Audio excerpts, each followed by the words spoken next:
You're listening to The Partially Examined Life, a podcast by some guys who at one point set on doing philosophy for a living, then thought better of it.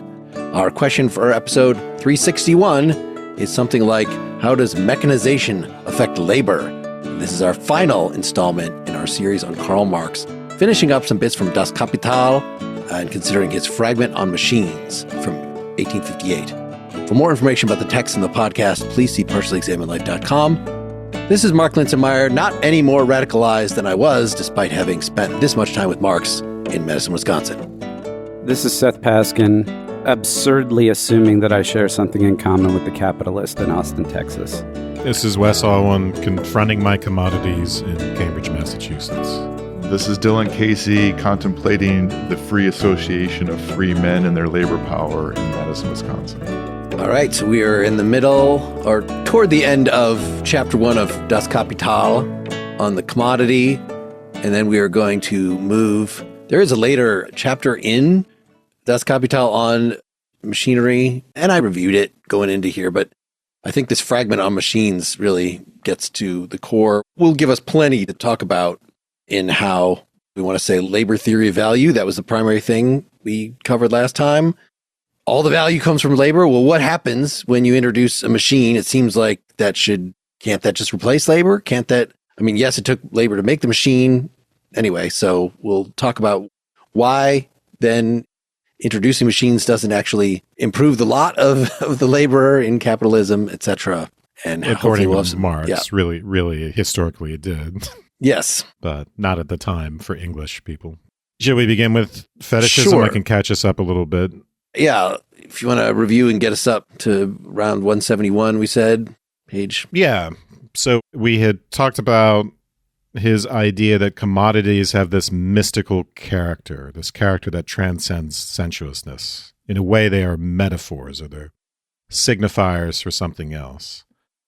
And what they're signifiers for is a particular type of social relationship between producers. And in particular, what they represent is the idea that different types of concrete labor, like weaving or coat making, are just fungible. They're just reducible to each other, or they're exchangeable. And they show up, right, in the exchangeability of commodities. So when we look at commodities and think about the value of commodities, or think is too strong a word, kind of have a sense of the value of commodities, we see them inherently as exchangeable, and that's what makes them a commodity. But what they're representing, in a sense, is the idea that labor is exchangeable.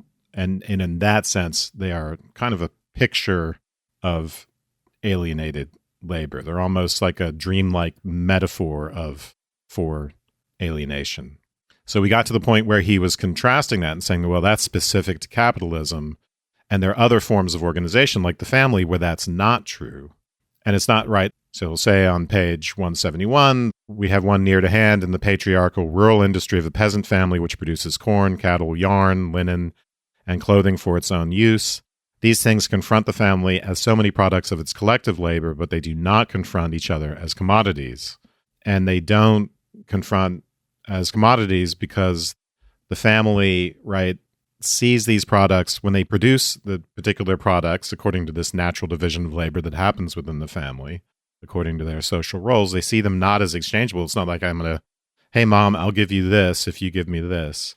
But they just think these are the products of the collective labor of the family that belong to the family. And that is going to be a pivot point for one of our rare glimpses into a positive account of communism. Can we dissect that a little bit before we move on? Yeah. So it's not a very long part, but he just assumes that there isn't any kind of exchange that effectively goes on in a family. And it seems like there's probably two. One is the fact that they are embedded in an economy. So the reason they're tilling isn't just for creating food for themselves, right? They're having to exchange that outside of the family. Some of the stuff they're doing is in order to bring in resources. They're not making plows themselves. They're not going out and getting ore and turning that into, smelting it and turning that into a plow. They're not fully subsistent. So there's an aspect that the family's having to go and do stuff to interact with the rest of the world.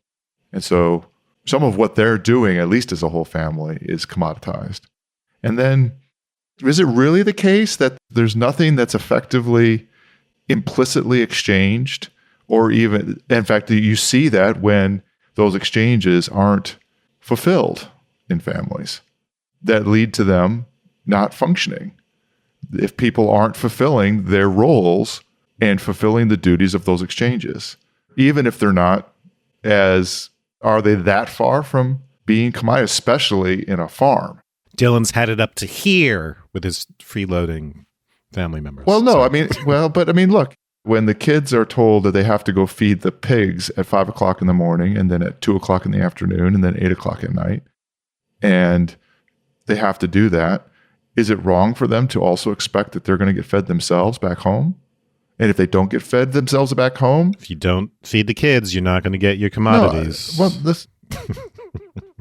I'm making fun of it. It's a good point. I'm just, it's funny. So, yeah, no, I think we get it. I think the question, I would respond to that by just saying, is that the same kind of exchange, though? Would Marx say that's not the same kind of exchange as we see in, say, what did he call it in Fragment machines? Small scale commodity producers, right? So you're not exchanging commodities. What you're exchanging, and it's not wage labor, right? Like if you live on a farm and you have to do work on the farm because that's what you eat and live off of, right? It's not quite the same thing as independent producers creating commodities and having that kind of exchange, even pre-money. So we might say, yeah, of course there's exchange going on. It's just not, the dynamics of the family are not the same as the dynamics of a capitalist commodity economy. And Marx has precedent where he would say commodities are specific to capitalism that exists in this particular era or whatever. Families have existed forever. And we've talked about feudalism, and you can talk about Athenian slave economics and all that kind of stuff. So yeah, of course there are some dynamics, exchange dynamics, call it an economics of the family. It's just not the same. Yeah, I think, that's a good point. He's already talked about feudalism, right? So it's not just the familial arrangement that reflects, that's an arrangement in which commodities don't appear. It's the same thing in feudalism, even though there are services and payments in kind, in a sense, right? So the serf is working for the Lord and giving a certain amount of his production to the Lord, and maybe nominally as a rent for land or something like that, right? But it's not the same. There's something different in this for Marx from actually using money and going out and buying things, and then also producing something with a view to getting money and going out and buying things. So even if the family feels more like feudalism, it would be the same situation. It would not be capitalism, and there would not be commodities. I think that all that's fair. And there is something critical about the generation of labor used to generate money, and as opposed to something closer to the exchange of other forms of labor. But it makes me think that the distinctions, it seems to be awful rosy in terms of the kinds of implicit agreements that have to come in on here, and the value that's being part of the value that's being exchanged. And this is why people would get annoyed with, well, are you really going to pay your kids to do the dishes? Shouldn't they just do the dishes because they are part of the family, kind of thing? That whole conversation presumes that there is a different kind of that there's a corruption of money and exchange of money for activities that ought to be part of the value exchange that one has as being part of a social unit. And this, I think, Dylan, is really going to come up under communism because Yes. it's going to be more spelled out. So how do you distribute the rewards of labor between Yes. people? And historically, it was a disaster as well. If you're not going to use money to figure it out, then if you're thinking of the products of labor as a collective property, as joint property, there's still a distribution problem yes, to be solved. So we'll get to that with this next section. Yeah, I didn't think we were going to get to this in discussing page 1 of the reading, but whenever this has come up in the past about what human nature is and how fungible it is, I know Dylan is very much you go to that there's competitive drive is somehow central, so that the idea that once you get rid of formal property relations or something, then, well, everybody's just going to cooperate, and just seems extremely naive. And, you have to, if there's more than one person involved in something, then you have to have some sort of practices and mechanisms for not regulating it, not necessarily a law that you'll have extreme sanction, but you have to have some sort of incentive,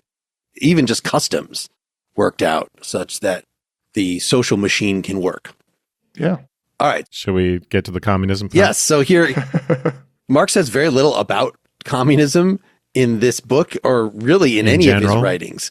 Yes, because he thought that even though he's very influenced by like the French utopians, the socialists, he just thought, if I just, even like Plato's Republic, if I just spell out, here is the kind of society we should ultimately be shooting for. He just thought that was a bad way of going about it, that's very naive, thinking that you can bend the laws of nature to your will.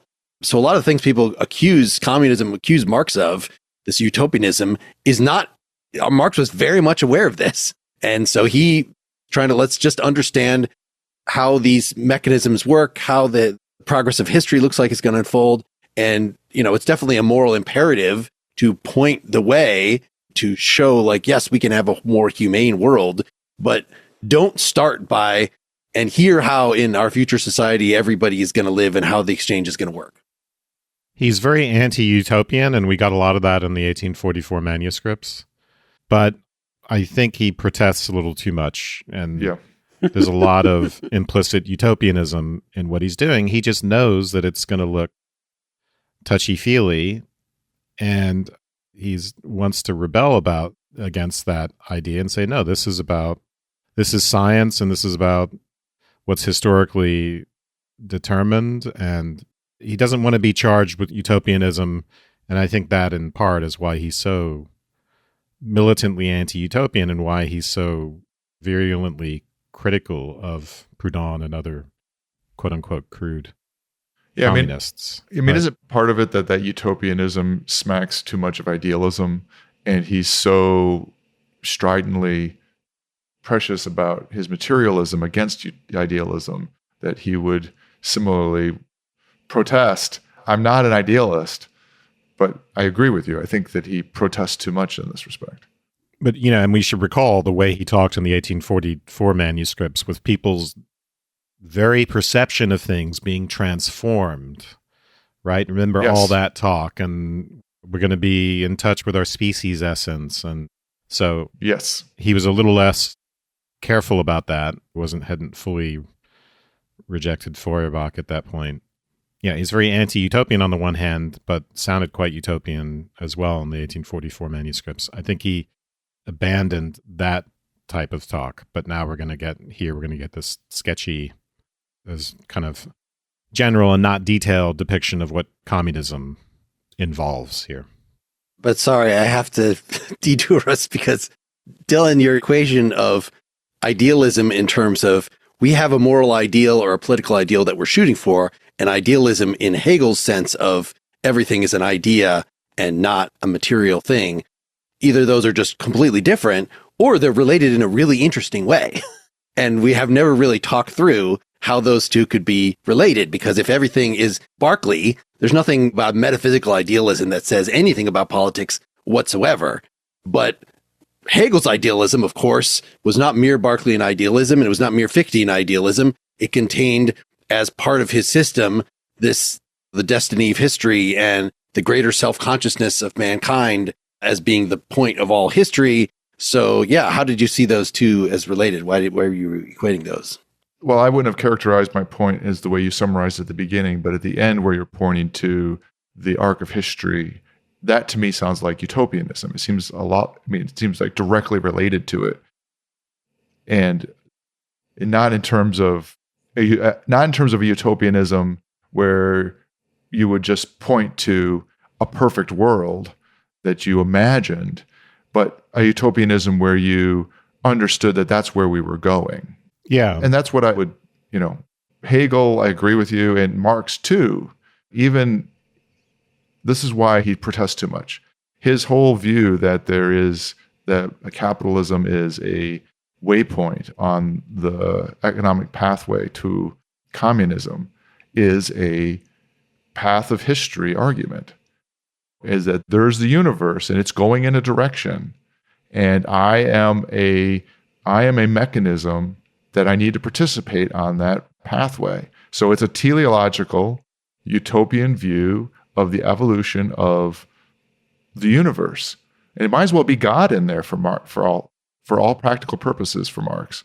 Even though he completely denies it, having that external force of the universe is moving in that direction, and I will be a mechanism of it. He is saying, that's what's going on, and I am a prophet of communism in that respect. His utopianism feels just like that, in the same way that, to me, the way you characterized Hegel, it's the same. And so to me, him protesting against the accusations of utopians is because it cuts too close to the bone. He feels like his materialism saves him from this point of view, from his utopianism, his idealism, that I'm not an idealist because I believe in real thing. Real labor makes a real difference. And his materialism, but it doesn't, because his materialism is just a manifestation of his utopianism, to me. Well, it's tending in the same way that for Hegel, things tended toward perfect self-consciousness, or consciousness of the absolute. Here, consciousness of the absolute is replaced by certain social relations and relations of production. And that's what will ultimately resolve the contradictions. That is where the dialectic is headed. Mm-hmm. And so communism is that final steady state where all contradictions have been resolved, and corresponds to self-consciousness in Hegel, which is really about the self-consciousness of God. And if we do read Marx teleologically, then teleology implies some end, some ultimate good towards which things are tending, which is typically identified with God, at least in Aristotle, and arguably Hegel as well. So that's where I was coming at it from. I think that there is a very interesting argument to talk about. It's trying to talk about directionality. Is there a direction of history or a direction of human social evolution that is strongly aimed? And Hegel clearly articulates that, just as West just said, it's God evolving, not evolving in the sense of a genuine evolution, but progressing. Okay. And that's enabled, though, by nous, right? By the character of it as idealist in the metaphysical sense of mind. Absolutely. That it seems really hard to have, no, we're going to make this all materialist, but yet it's still directed. Because if you make it materialist, then it should be like Darwin, where, okay, we can see advance, but we know if we talk about Darwinian evolution as aiming toward humanity, that's just a bastardization of Darwin. Like, it is a bastardization. No, it is wandering hither and thither based on just historical circumstance, which seems to be how history has actually, in some ways, played out. I agree. I'm just saying that Marx, we started this detour on the Marx doth protest too much about his being against his anti-utopian view.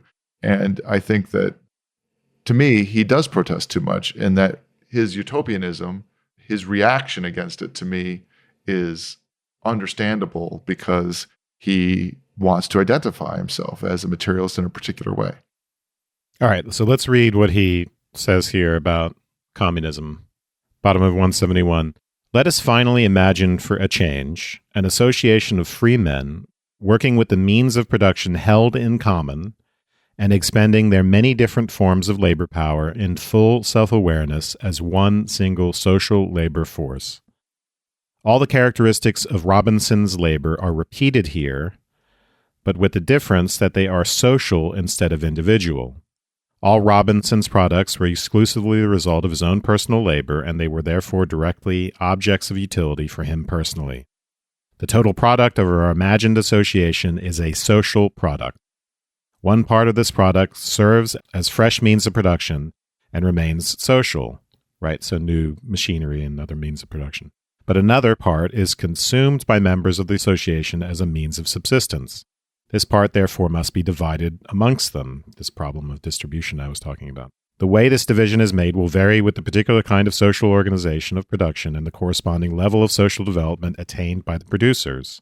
So, and then he talks about giving the share to individual producers based in part on labor time, but we would have to take into presumably other factors as well, right? Like how skilled is the labor? We'd have lots of distribution problems here with how things are divided up between people. So the social relations of the individual producers, both towards their labor and the products of their labor, are here transparent in their simplicity in production as well as distribution. And that transparency means that they are not diluted by the fetishism of commodities. So kind of to foreshadow the conversation about machines. So first off, social instead of individual. So that's just the metaphor. And then I think one way to think about this is the difference, the notion of utility or use value versus exchange value.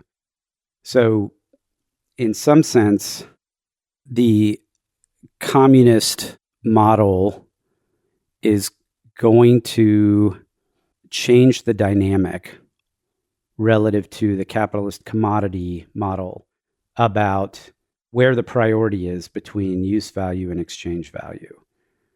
And this will also talk when we get into the notion of surplus labor, but also surplus production, in the sense that in the communist model, just in the same way that the isolated individual, Robinson, would not produce anything for the purpose of exchange. Because A, he has no one to exchange with, but also that expenditure of labor to create surplus value doesn't make any sense, because he would rather use all of his labor producing things that have immediate value, aka utility, use value. And so if you take that model and you now, what Marx is saying, kind of imagine that in a broader society where what we're doing as a society is producing what we need to survive. I don't want to say survive because that makes it seem like it's subsistence, right? But imagine an economic model where we don't produce surplus for the purposes of exchange and accumulation of wealth. What we produce has instead a focus on utility. When we make something, we intend it to be used by somebody, if not immediately, at least in some meaningful way, and we're not producing surplus for the purpose of accumulating wealth so that we can then produce more surplus. Or exchange. Right. We're not producing commodities for exchange. So we're producing use values for the community. In the same way Robinson is producing use values for himself, we are now just thinking of Robinson as the community Borg, the collectivity. And we're producing, instead of saying, oh, I'm going to make this thing so I can give it, exchange it for money, and so I can get stuff for my subsistence and that whole thing. I'm thinking as a laborer in this ideal community in terms of I am making a use value for the community. Our labor is something in common, and our product is something in common. So it's really interesting in that the point ultimately seems to be psychological. It's our comportment to our work, right? If I'm working in one mode and looking at my products of my labor as something for exchange, that's alienated. But I could be doing the exact same labor and just think of it differently, think of it as for the collective, and no longer be alienated. Seems quite far-fetched. I don't want to get too critical at this point. All right, sorry to interrupt. We need to have our sponsor break. What do you think when you hear this? Probably a sale being made or a business growing and making money. Well, that is what the sound signifies, but its meaning goes much deeper. It symbolizes an investment in and a commitment to making buying and selling simple. Lots of companies have innovative products and compelling marketing, but the ones who excel and succeed are those that understand the secret is not the business, but the business behind the business. For awesome companies like Gymshark, Sennheiser, and millions more, that secret is Shopify. Nobody does selling better than Shopify. It's the home of the #1 checkout on the planet. And how about another secret? but it's not so secret. And that's Shop Pay. It boosts conversions up to 50%. That means way less carts are going abandoned and way more sales going. So if you're into growing your business, your commerce platform better be ready to sell wherever your customers are scrolling or strolling. On the web, in your store, in their feed, and everywhere in between. The secret is out. Businesses that want to grow with Shopify. Upgrade your business and get the same checkout Fable uses. Sign up for your $1 per month trial period at shopify.com/PEL. That PEL is all lowercase. Go to shopify.com/PEL to upgrade your selling today. Shopify.com/PEL, all lowercase. If we just pick a couple sort of concrete examples, it would mean that for your community, somebody or some buddies would create as many axe heads as were necessary to chop wood by the number of people in your community. And you wouldn't create any more axe heads than were necessary. And what's necessary would be determined by a central committee, be a command economy, right? Instead of the market. That's an interesting case because I don't think Marx is, I don't know, in the family mode, you wouldn't be imagining it being decided by a central committee. But what you would be, there, it would at least be ad hoc. We need another axe head because Joe's family got bigger and his daughter's now 13 and can start chopping wood out in the backyard kind of thing. And Joe's got his axe head that he's using for his chopping that he, something. Well, he basically says, I mean, the rest of that paragraph is kind of about, well, how do you figure out how much you need? It's not the market doing it. He doesn't mention central committee and a command economy, but it does seem to be implicit. Yeah. Well, there's nothing that says that you can't have a decentralized mechanism for determining need. So you don't have to immediately run to centralized management. I want to agree with you, except then I'm going to bring up immediately, there's a conversation to have whether the production of certain things requires there to be centralized effort. Okay. I mean, I picked axe heads for a reason. Axe heads are sort of in this middle ground, but they're already going to be super hard for individuals to do. If you start talking about, I'm going to get a stone and I'm going to flake it and then tie it to a stick, that individuals can do that. Mm-hmm. But mining metal and then turning it into through a process and putting aside even expertise, right, to turn it to generate axe heads, much less even the most basic machines of the Industrial Revolution, put aside any of the stuff that happens in the early 20th century. Those things are not possible without centralizedly driven effort. The centralized effort seems like it is necessary for, are we the person who knows how to make the axes and just makes axes all day? Maybe after we have enough axes, maybe they should be going doing something else. But I mean, you could see them making it upon request. So the decision, if it's a small enough community, that's the key. Then you could just, if somebody needs an axe, they go to the person who knows how to make axes. And so you don't need a central committee. Well, I think Seth is right. In principle, there might be other mechanisms in a central committee and a command economy. And I think this was a subject, from what I've read, this was a subject of intense debate among communists that Marx himself participated in. And it wasn't clear to me where Marx actually came down on this because he, as usual, was kind of hard to pin down, right? Did Marx think this was going to work as a command economy or not? I think that's up for debate. One might be an anarchist, in other words. Yeah, but I think Dylan makes a good point, and this goes back to, so we talked about Robinson, who's the individual. Then we've talked about family and whole family dynamics, and then there's small-scale tribal units.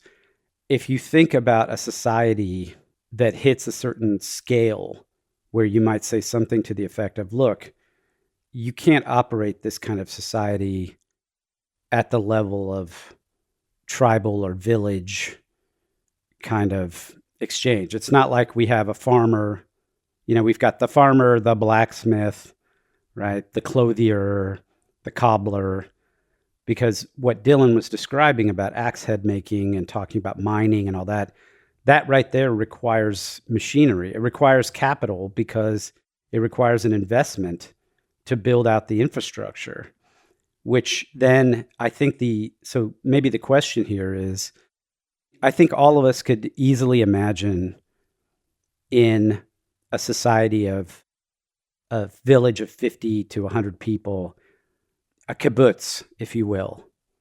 You could imagine this type of a model working. And in fact, there are examples of it in Israel right now.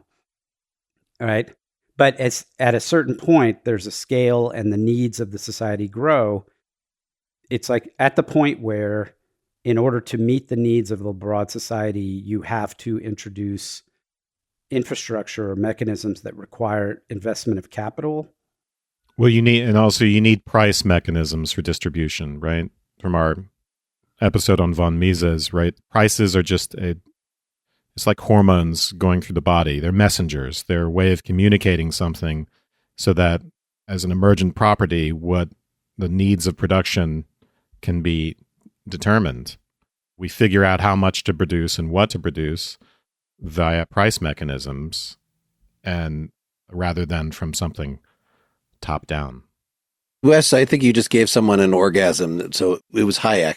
We have not had a von Mises episode, and we're not going to have a von Mises episode. Sorry. So don't ask. Sorry. Hayek, that's what I meant to say. So I think there are two things that we're talking about here. One is the prices and just the way in which the goods get distributed and how many do we have to make, and that kind of thing. But part of my point was the very making of things of a certain level requires a kind of organization that doesn't strictly come from the economy. It requires an organization of individuals that has a different kind of economy to it, to me, that you're not going to get. They're surely related to one another, right? Well, I guess it comes down to this. The reason why you have certain technological progressions has to do with the benefit the development of those technological progressions provide to the people doing them. It's clearly not just because of the benefit for the community. Right. Relative surplus value is what I want to make sure we got these ideas out at some point of. We increase productivity. We make workers work longer hours because the capitalists want more money. That the first couple hours, first 5 hours, whatever, depends on the industry, depends on the state of things that the worker works. The worker is sort of just recouping the salary that you're going to pay for that worker. And then there's a little more that like is recouping the money that went into the machinery and the money that goes into the basic materials.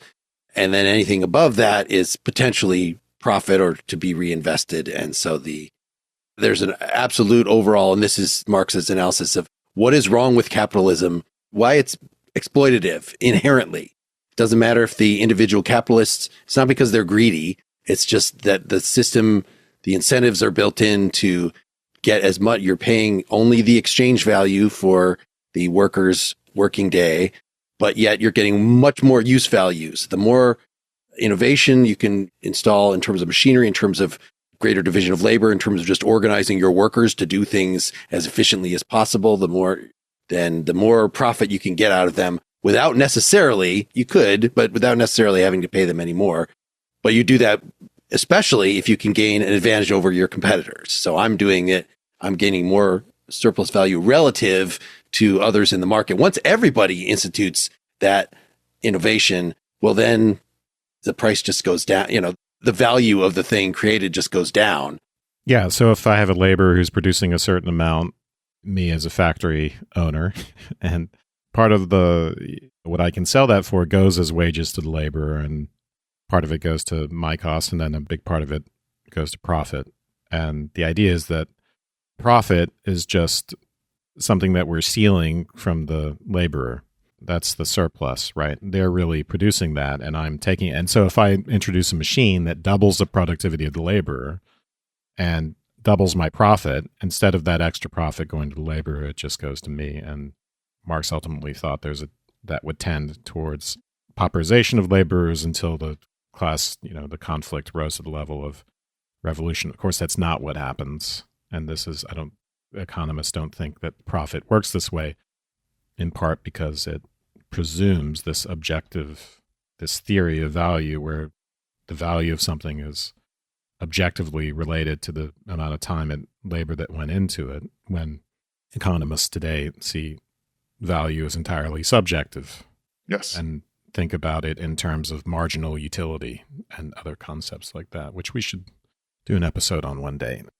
Yes. So the end of this, so we got this picture of communist society, and then he launches into Christianity as most suitable for a society of commodity producers, because it's a cult of man in the abstract. This is kind of Feuerbachian, right? If God is just a projection of man's properties, in a way, Christianity is just a cult of the perfect man. And that delusion will only go away when practical social relations are transparent, which is to say, when labor comes under the planned control of freely associated men. So I think that's it's worthwhile reading that passage. The religious reflections of the real world can, in any case, vanish only when the practical relations of everyday life between man and man and nature generally present themselves to him in a transparent and rational form. The veil is not removed from the countenance of the social life process, that is, the process of material production, until it becomes production by freely associated men and stands under their conscious and planned control. This is one other indication that we may be talking about a planned economy, right? Mm-hmm. And again, transparency, what's meant here is that we aren't under the spell of the fetishism, which is ultimately what fetishism ultimately does. It's a vehicle for ideology, right? So it tells us that this is just the way it is. Here are commodities, they're exchangeable. This is the way it is by nature. When Marx wants to say, no, this is a part and parcel of capitalism, which is a specific historical stage. It's not necessary and natural. It's going to go away. And when it goes away, the way we look at these products, the way we look at our products of our own labor is actually going to change. And the fetishism of the commodity will actually go away. At the end of that paragraph, this, however, right, so having communism requires a society possess a material foundation or a series of material conditions of existence, which in their turn are the natural and spontaneous product of a long and tormented historical development.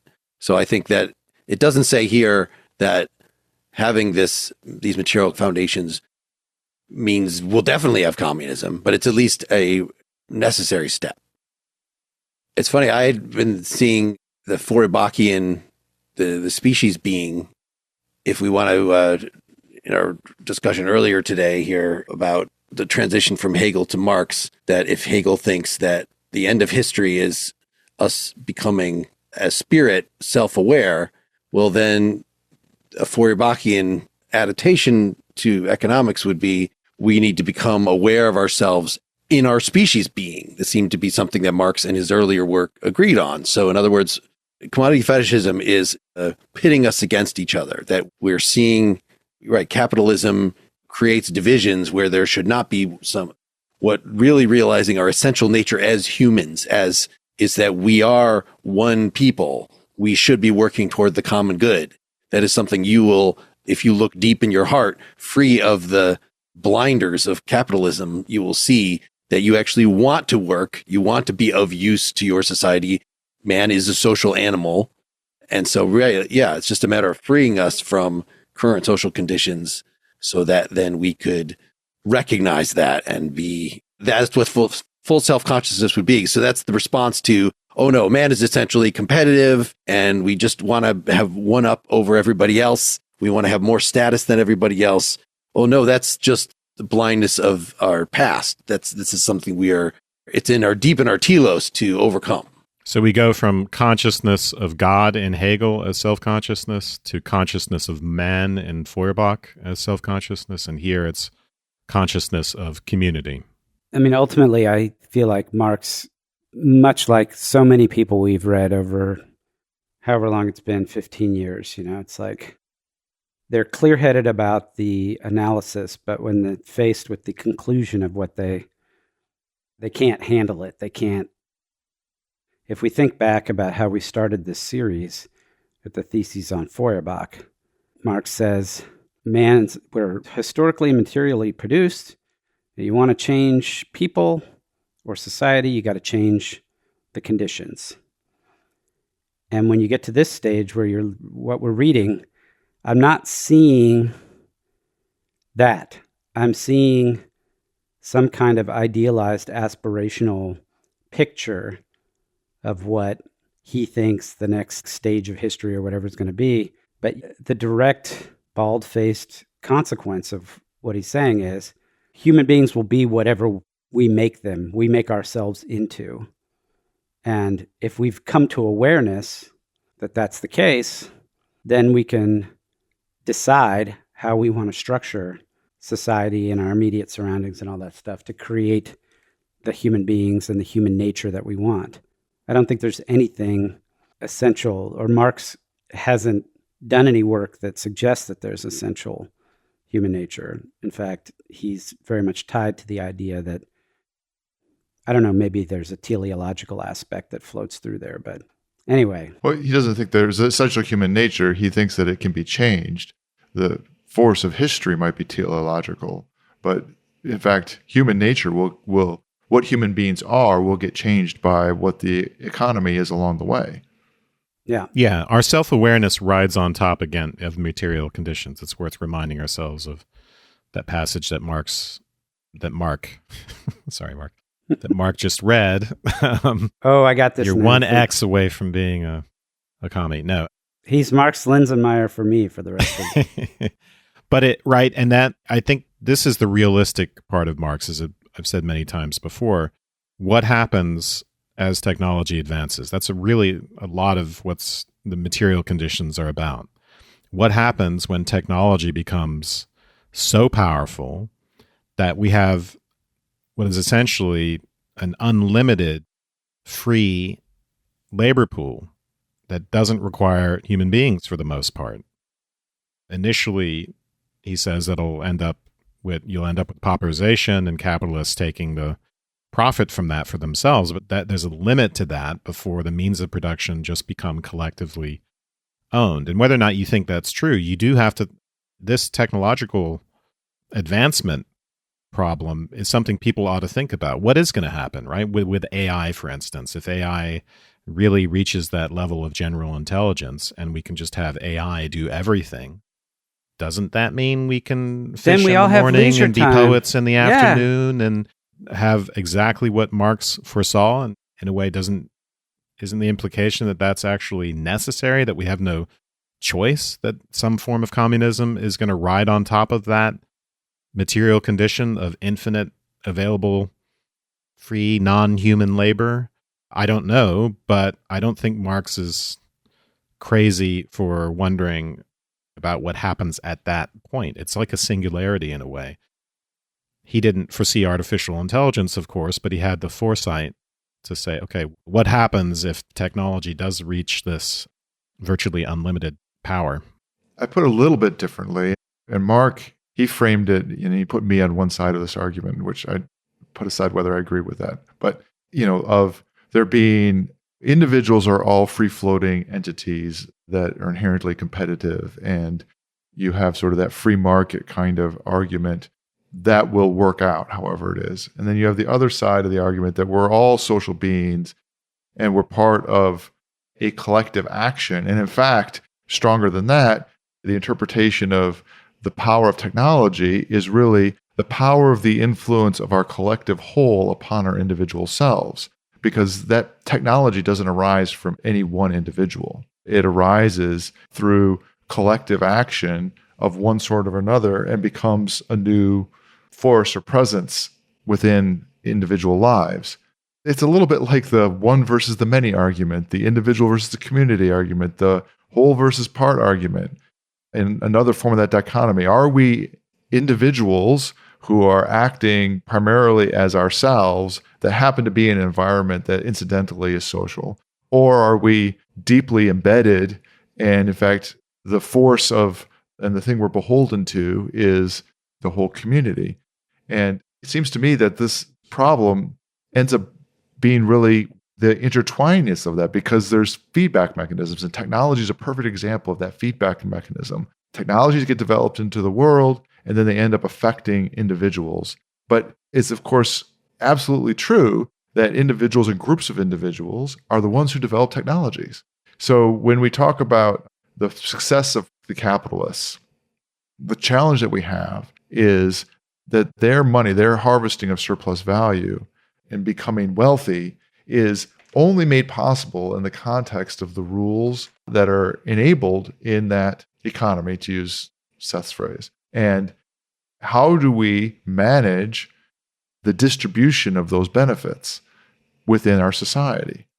And as we can see, with having those benefits be funneled to individuals who happen to run companies, there's something that can feel very broken about that, because they are clearly not the ones who are solely responsible for those technologies in any way. It's impossible to argue. They happen to be, the way the rules are made, the ones who end up deriving benefits from it. Yeah. So this idea of just creating new rules for distribution is, and I know you know this, Dylan, but yeah, one that Marx rejects, right? Yes. Keeping capitalism and then He rejects that. trying to fix it. But if you wanted to give an alternative, if you thought Marx were right, that as technology advances, and right, at a certain point, if we're talking about artificially intelligent robots, those robots can be the creators of new technology as well. So you get a new feedback loop. But does that really solve our social problems? Not if you think that status or thumos, or whatever you want to call it, recognition, continues to be a problem. In fact, it may amp up status problems, right? If people have if everyone had unlimited wealth, what are they going to do? First of all, what are they going to do with their time? Idle hands, or the workshop of the devil, that sort of problem. But also, it doesn't necessarily get rid of competitiveness. It may amp up competition for status. That'll be the one scarce thing that people will want to use to distinguish themselves. And it may not be right that being a doctor is going to be status conferring, since the robots are doing that. But whatever it is, and it may be something very minor about, who do we crack our eggs on the big end or the little end? Thinking of Jonathan Swift there. But if we think that status and power dynamics and power relations between groups is actually a big driver of discord in society, it's not necessarily the case that the communist stage would get rid of that. In fact, it might worsen it. All right, well, let's wrap up part one here, and hopefully we can move very quickly to machines in part two. If you want to hear that immediately, become a Partially Examined Life supporter. There are a number of options at partiallyexaminedlife.com/support. If you sign up through our website or through Patreon, then you'll have a special feed that will give it to you right now. If you want to just click that button, if you're using Apple Podcasts, and start paying us through Apple, that's also good. You'll eventually get all the same content, but you still will have to wait until next week to get part two. Thanks, everybody, for listening. Thanks. Thanks.